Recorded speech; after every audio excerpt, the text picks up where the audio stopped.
All right, guys, here we are with the freaking official rematch: Rose Namajunas versus Joanna Jędrzejczyk.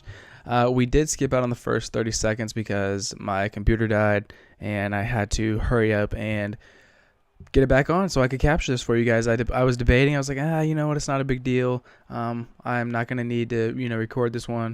What's the odds? Joanna has 99 stand up. I made a good decision. This is pretty good gameplay, guys. Although I do get rocked here in the beginning, I promise it turns around, and we get an entertaining finish. So my whole game plan with this was, really try to outstrike Joanna. Okay, she's got 99 stand-up. She is a great counter puncher, so I wanted to be aggressive. I wanted to get her punching. I wanted to be counter punching on her. So, we try to do a good job. We do rock her a few times here in the fight. We do get rocked ourselves several times. It's a good back and forth one. So you guys see, again, second in time in the first round, and third, just again, we are getting beat up pretty badly. You see the wave me in, and I'm not going to take the bait that easily. I did a little bob and weave motion, and, she continues to catch me with these elbows. So until things kind of get going in the round for us, we are going to kind of talk about, the actual first fight between these two. I was very, very surprised. I honestly thought that Joanna had everyone's number in the 115-pound division. I didn't think anybody along the lines of Paige Van Zandt, Michelle Waterson, anyone was going to be able to take out Joanna. I thought she was miles and miles ahead of anybody else in the division. So along comes Rose Namajunas, who actually beats up Paige Van Zandt and Michelle Waterson, both in convincing fashion.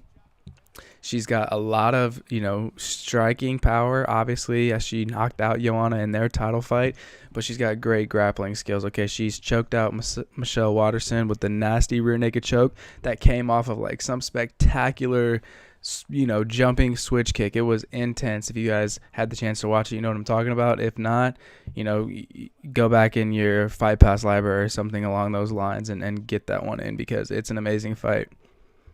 As far as their fight, I don't know how serious Joanna was. She maybe thought she had such a mental edge over Rose. She wasn't taking it as serious as she needed to. In the warm-ups, she was doing her, candid, taunts and gestures into the camera, showing her mouthpiece, giving a little message, shout out to the fans. And at the weigh-in, she was really dogging her out. Rose, on the other hand, very stoic in her approach. Not scared of these other girls in the division. One of the scariest girls in the division. So she's got that going for her. Again, if you see her in interviews or anything like that, she's just a nasty chick, quiet assassin. She's very capable of beating the best girls in the world. I'm not too sure if they end up doing a rematch between the two of them. I honestly see Joanna winning. I do think that she did get caught early in the round, and when she got caught the second time, she just was still rocked off the first one. So, you can't take anything away from Rose. She had some nasty stand-up, very nasty punching power for being as small as she is.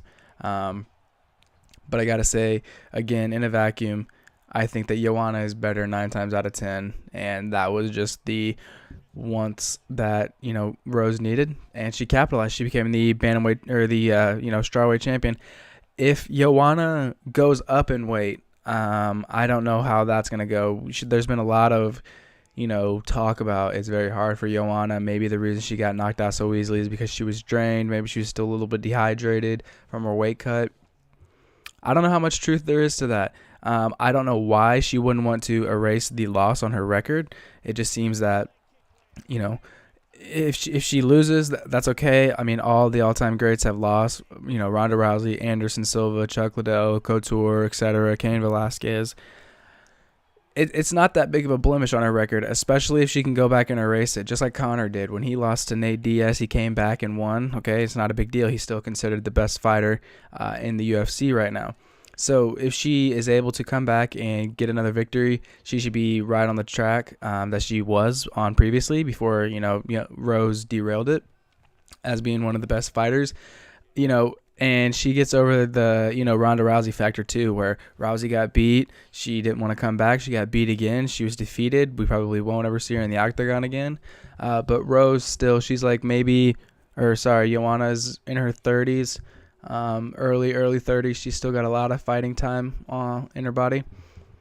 But on the other hand, I just don't know. Maybe Rose is the champion now. As you see, we're getting a couple of head kicks. We're getting some right hands. We're doing a great job of striking the body.